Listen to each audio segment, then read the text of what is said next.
रोहित जी, महंत राजू दास को तो ये आज ये यहाँ पे ये आदर्श वाक्य सुना दिया गया कि आप तो साधु, आपको राजनीति से क्या लेना देना।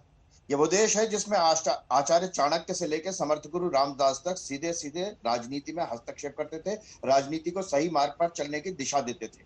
बाकी जीवन के किसी भी क्षेत्र का व्यक्ति कहीं भी आ सकता है, प्रॉपर्टी डीलर राजनेता बन सकता है, लेकिन साधु नहीं बन सकता। और महंत राजू दास राजनीति कर भी नहीं थे, राजनीति की हिपोक्रेसी को एक्सपोज कर रहे थे कि एक जगह जाते हो दूसरी जगह नहीं जाते हो। राजनीति वो करता है जो जाकर के वोट मांगता है। वोट नहीं मांग रहे थे राजू दास, लेकिन हमारी आदत बन गई है कि आप तो साधु हो, आप क्यों बोल रहे हो? आपको बोलने का हक नहीं, आप तो नारायण नारायण करो, राम राम करो, बस ये करो, इससे ज्यादा कुछ करने की आपको जरूरत नहीं है।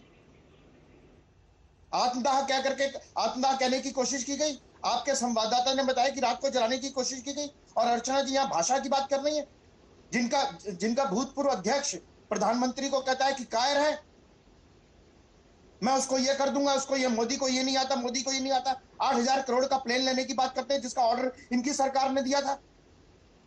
झूठ बोलने पर जिसको माफी मांगनी पड़ी सुप्रीम कोर्ट से।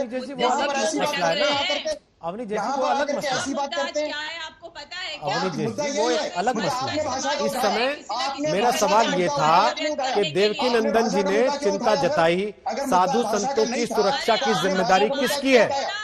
अवनी जी, साधु संतों की सुरक्षा की जिम्मेदारी आपकी नजर में क्या सरकारों को लेनी चाहिए? बात सामान्य सी है, जिम्मेदारी है। साधु संत पूरे विश्व में धर्म का प्रचार करते हैं, संस्कृति का प्रचार करते हैं। अपनी बातों के द्वारा हम हमारे परिवारों में इतनी जनजागृति कर देते हैं कि वो हमारे पूरे पुरातन इतिहास को जानते हैं। अब देखिए ना, लगातार साधु संत और धर्म प्रचारकों पर ऐसा आक्रमण हो रहा है। वो सोची समझी रणनीति है या प्रकृति का या हो रहा है। मैं फिर आपसे कहूंगा एक निवेदन, रोहित जी, आप भी इसको मुद्दा बनाइए और अपनी एक आवाज उठाइए कि साधु संत धर्म प्रचारक लोगों की जिम्मेदारी, उनकी सुरक्षा की जिम्मेदारी किसकी है और किसको लेनी पड़ेगी, लेनी ही चाहिए। आखिर वो पूरे देश की जनता को नहीं, विश्व की जनता को जागरूक करते हैं। ठीक है, तो उनकी अगर सुरक्षा नहीं हो पाए तो क्या होगा? ओके, दीपक झा रह गए, उसके पहले गौरव भाटिया जवाब देना चाहते हैं। गौरव जी, अब तो ये उत्तर प्रदेश का मामला आ गया ना, करौली का मसला खत्म नहीं हुआ अभी, अब उत्तर प्रदेश में आ गया, अब क्या कहिएगा? रोहित जी, मैं यही कहूंगा कि तथ्य जाने बिना किसी एक घटना को जो उत्तर प्रदेश में हुई है उसकी तुलना राजस्थान की घटना से कर देना बहुत ही गैर जिम्मेदाराना है। और मैं एक बात और कहूंगा, आखिरी शब्द थे उस साधु के जिसकी हत्या कर दी गई राजस्थान में, मार दिया रे भगवान हे राम, मार दिया रे भगवान हे राम।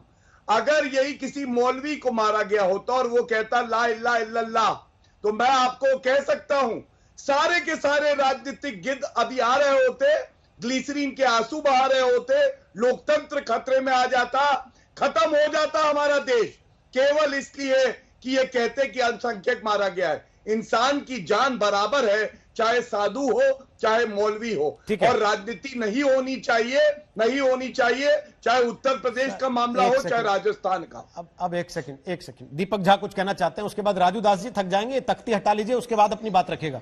पहले दीपक जी कुछ कह रहे हैं। हाँ बिल्कुल, अर्चना जी एक सेकंड, अर्चना जी एक बार दीपक जी से अभी तक एक भी कॉमेंट नहीं हुआ। दीपक झा जी बोलिए, राजनीति कौन कर रहा है?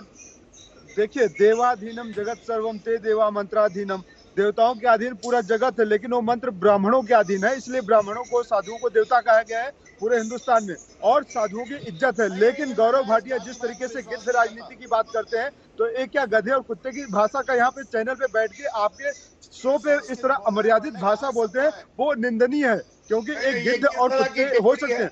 दूसरी बात मैं बोलूंगा, राजस्थान सरकार के मुख्यमंत्री ने ट्वीट करके बाकायदा बता दिया है, किस तरह की भाषा, कौन सा मुद्दा उठा रहे, मैं बोलूंगा राजनीतिक गिद्ध। आप विश्लेषक हैं, अरे चुप रहिए ना, आप पांचवें गिद्ध तो आप ही बैठ गए यहाँ पे, तो आप उनके साथ बैठिए, जाके उनकी भाषा समझिए, यहाँ पे क्या मत दीजिए। ठीक है, पहले पॉलिटिकल पार्टी के प्रवक्ता बन के आते थे, विश्लेषक बन गए। अरे हिम्मत रखिए कि बोलिए कि हाँ किसी राजनीतिक पार्टी से जुड़े हैं, टीवी पे बैठने से पहले साधु मारा गया है, गलत है कि नहीं है? प्लीज एक एक करके बोलिए ना, एक एक करके बोलिए। बोलिए। सब एक से एक भाषा सीख के आते हैं और उसके बाद दूसरे को बताते हैं कि तुम मुझसे भाषा सीख लो। नमस्कार, मैं हूं अंजना ओम कश्यप। हमें उम्मीद है ये वीडियो आपको पसंद आया होगा। लेटेस्ट खबरों के लिए यूं ही देखते रहिए आज तक, और इस वीडियो के पसंद आने पर लाइक, शेयर एंड सब्सक्राइब करना ना भूलें।